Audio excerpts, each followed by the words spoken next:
Ei, gente, e aí? Como conduzir a pré-eclâmpsia? Bem, para a gente conduzir a pré-eclâmpsia, a gente precisa saber qual forma clínica de pré-eclâmpsia a gente está lidando, né? Então, nós temos a pré-eclâmpsia moderada, é aquela cujos níveis de pressão, né, estão entre 140 por 90, uma proteinúria, né, maior do que 300, né, em fita isolada, né, e um edema com mais de 1 kg por semana.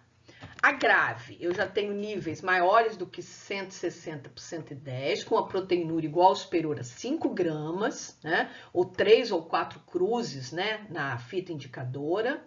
Uma oligúria, menos de 400 ml, né, de urina em 24 horas, né, ou 15 ml hora, e associado a isso, edema pulmonar, cianose, nasarca, plaquetopenia, creatinina aumentada igual ou superior a 2, restrição de crescimento com oligodramia e a presença de esquizócitos no sangue periférico. Todas essas situações constituem sinais de gravidade, né, da pré-eclâmpsia.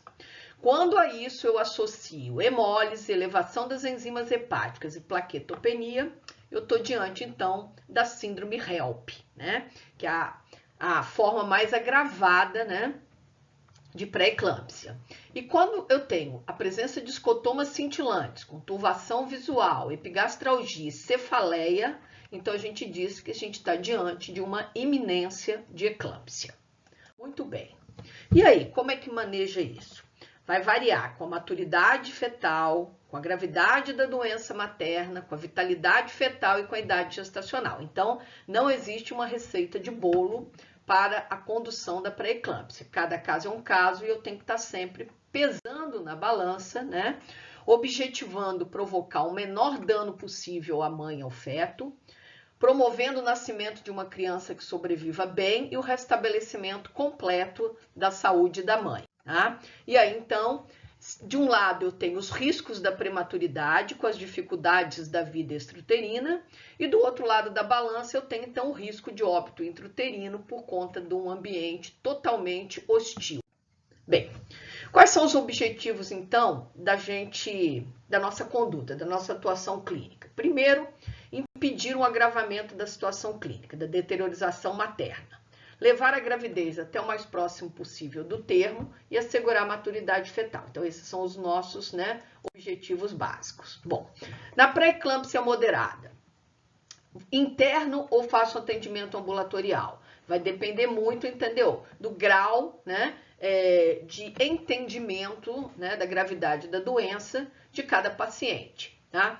Repouso no leito, em decúbito lateral, a gente vai ver, entende, os benefícios do decúbito, uma dieta hiperproteica e hipossódica, um ansiolítico leve, depende. Se eu vou acompanhar a vitalidade desses bebês usando a cardiotocografia, eu não posso fazer nenhum tipo de sedativo, porque vai fazer com que o bebê durma dentro do útero e isso altere o traçado cardiotocográfico, dando uma ideia de sofrimento fetal intraútero, tá? Muito bem.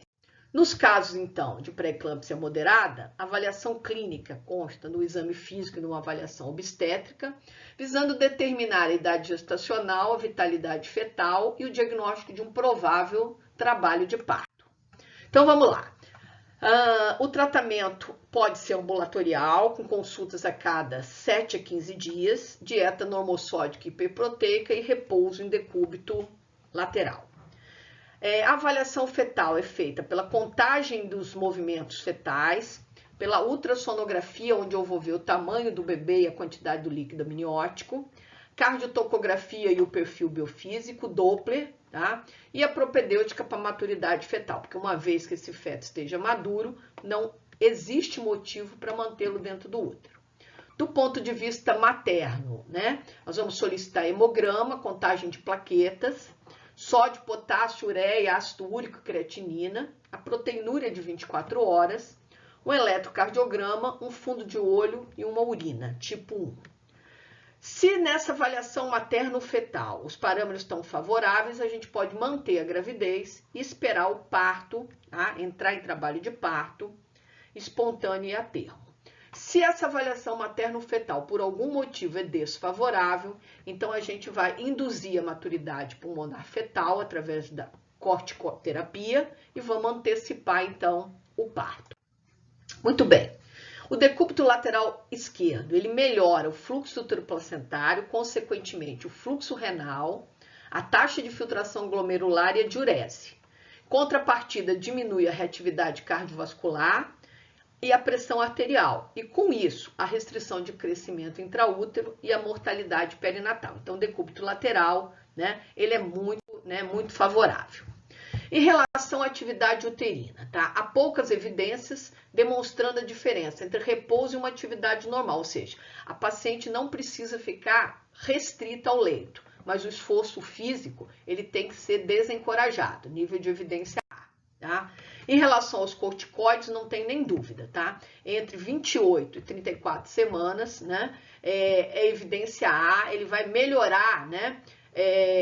Diminuir o tempo de hospitalização em UTI, né? Vai diminuir a mortalidade neonatal geral, a síndrome de angústia respiratória, a enterocolite necrotizante e as hemorragias cerebrais. Bom, na pré-eclâmpsia grave, quais são os meus objetivos? Evitar a convulsão, controlar a hipertensão, amadurecer o pulmão do neném e antecipar o parto. Então é isso que a gente tem que fazer.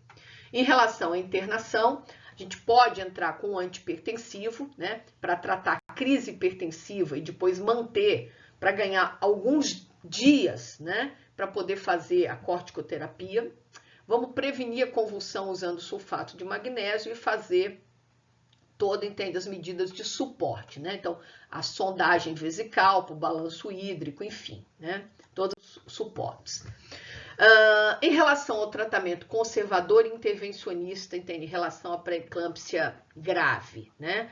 A gente sabe que o tratamento conservador que a gente fala aqui, às vezes são 24, 48, 72 horas. Ele não aumenta, né, sobremaneira o risco de complicações e vai melhorar muito, entendeu?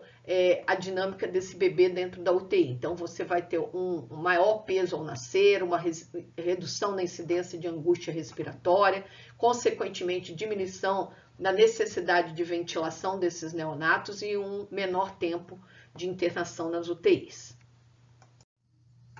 Então, o tratamento conservador se faz à base de hipotensor, né? Todos esses hipotensores, entende? Eles podem ser usados e vai depender, entende, de cada serviço, né? Nós usamos de rotina metildopa, né? A dose é de 750 até 3 gramas por dia, dividido, né, em até 4 tomadas. É um bloqueador alfa-adrenérgico de ação central, né? É importante a gente saber e conhecer a droga que a gente está usando. Ela retém só de água, reduz levemente o fluxo sanguíneo renal, mas não tem importância, né, na taxa de filtração. E a dose que a gente preconiza é de até 2 gramas por dia. E efeitos colaterais da metildopa, secura na boca, congestão nasal, hipotensão, sonolência, zumbidos, né? E ela inverte o teste de Cumbis, tá, gente? Então, pacientes que são RH negativas, que estão usando a metildopa, podem apresentar um teste de Cumbis indireto positivo. Então, é importante a gente ter isso em mente, tá? O tratamento antihipertensivo, então, ele tem um grau de evidência, né? Ele é recomendado, né, para os picos agudos, né? Esse tratamento de manutenção, ele ainda é alvo de controvérsias, mas às vezes para você ganhar, como eu falei, né? Um dia ou dois, né? Pode ser a diferença entre a vida e a morte desses bebês, né? Dentro das UTIs, né? Bom, então na pré-eclâmpsia grave, a gente interna e é obrigatório a internação, né? Com repouso, dieta e uso de hipotensor para baixar a pressão, né? Faz avaliação fetal e materna da mesma maneira. Se é favorável, a gente mantém a gravidez para usar o corticoide, somente para isso. E se está desfavorável, então é antecipação, entendeu? Resolução da gravidez imediatamente. Então, na crise hipertensiva, existem duas opções, né, que a gente usa rotineiramente. Existem outras, mas essas são as mais usadas no nosso meio, que é a hidralazina venosa e a nifedipina, né, sublingual ou oral para emergência hipertensiva. E o sulfato de magnésio. O sulfato de magnésio, ele é uma droga anticonvulsivante, mas que exerce uma ação hipotensora leve, né? E existem dois esquemas, o esquema do Zuspan, né? e o esquema do Cibai, mais recentemente, que são endovenosos, né? O Zospan com 4 gramas e o Cibai com 6, e o esquema do Pritchard, que é totalmente intramuscular, tanto dose de ataque quanto de manutenção.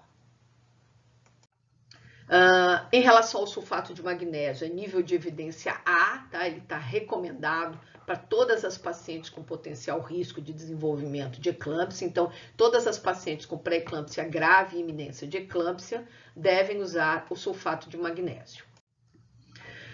A interrupção da gravidez, toda vez que eu não consigo baixar os níveis pressóricos, que eu tenho comprometimento do débito urinário, plaquetopenia importante, aumento de enzimas hepáticas, né? Um aumento progressivo das taxas de creatinina, mostrando deteriorização renal, um crescimento intrauterino importante com oligodramia, alterações da vitalidade, né?